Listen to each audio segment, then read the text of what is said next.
O objetivo da nossa aula de hoje é estudar a divisão da gramática normativa. Estão preparados? Caneta e caderno em mãos? Como percebemos pelo slide, a gramática normativa está dividida em 5 partes: fonética, morfologia, sintaxe, semântica e estilística.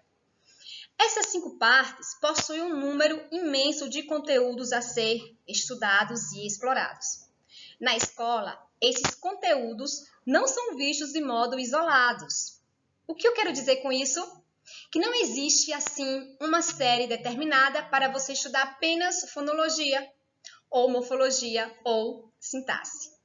Então, nós vemos isso ao longo dos nossos estudos de uma forma unificada.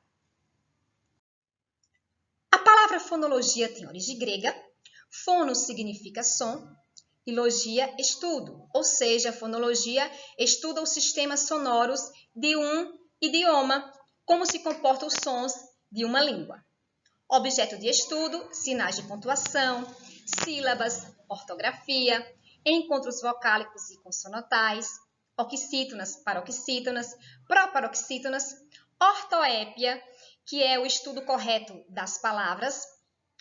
Tem algumas palavras na língua portuguesa que geram uma confusão e as pessoas pronunciam de forma errada. Por exemplo, a palavra beneficente, muitas pessoas pronunciam beneficiente. A morfologia também tem uma origem grega. Morfo significa forma, e logia, estudo. Estuda a estrutura, a formação e classificação das palavras. Quando nós falamos de estrutura, estamos tratando daquelas partezinhas minúsculas das palavras, partezinhas minúsculas com significados. Por exemplo, os radicais, os afixos, prefixos e sufixos, as desinências, as vogais temáticas. Quando nós estamos falando de formação, trata-se de formação por derivação e formação por composição. E quando nós falamos da classificação das palavras, estamos tratando do famoso conteúdo, as 10 classes gramaticais, que todo mundo já ouviu falar, que é um assunto fundamental para você dominar qualquer outro assunto que venha ser tratado na gramática. E quais classes gramaticais são essas? Substantivos, artigo, adjetivo, pronome, numeral, verbo, advérbio, conjunção, interjeição e preposição. Cada classe gramatical dessa aí terá os seus desdobramentos, como definições, classificações e por aí vai. A sintaxe estuda a disposição das palavras no período e a relação lógica entre elas. As palavras, neste caso, não são estudadas isoladamente, como nós vimos na morfologia, mas enquanto elementos que compõem uma frase. Estamos falando aqui de relações lógicas que definem se uma palavra é sujeito, se é predicativo, se é objeto direto ou indireto, se é complemento nominal e por aí vai. Objeto de estudo, análise sintática, termos essenciais da oração, termos integrantes da oração, acessórios da oração, período simples e período composto. Vamos lembrar aqui que os termos essenciais da oração diz respeito ao sujeito e predicado.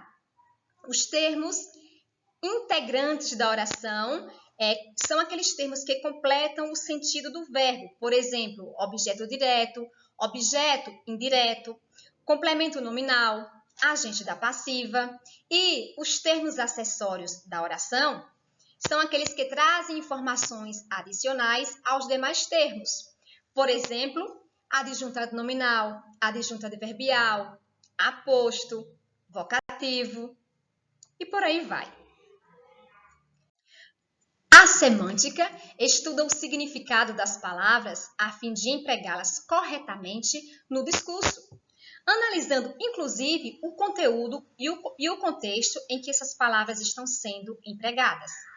Objeto de estudo, sinonímia e antonímia, polissemia, conotação, denotação e etc.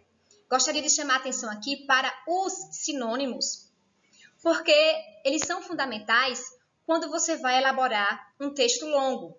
que você acaba repetindo algumas palavras e isso torna a sua linguagem pobre. Quando você tem um bom dicionário de sinônimo em suas mãos, a sua linguagem pode se tornar muito, mas muito mais rica. Já a estilística, estamos chegando ao finalzinho, né? É considerada a arte do estilo e da elegância, estuda a expressividade e manipulação da linguagem.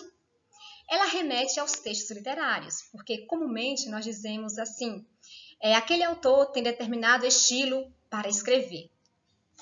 Objeto de estudo, variações linguísticas, figuras de linguagem, vícios de linguagem e funções da linguagem.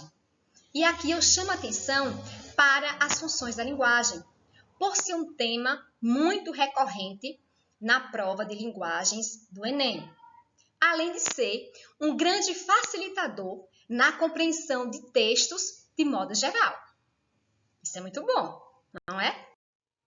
Se você gostou desse conteúdo, comente, compartilhe, deixe seu joinha e se inscreva no canal. Um grande, grande abraço e bons estudos!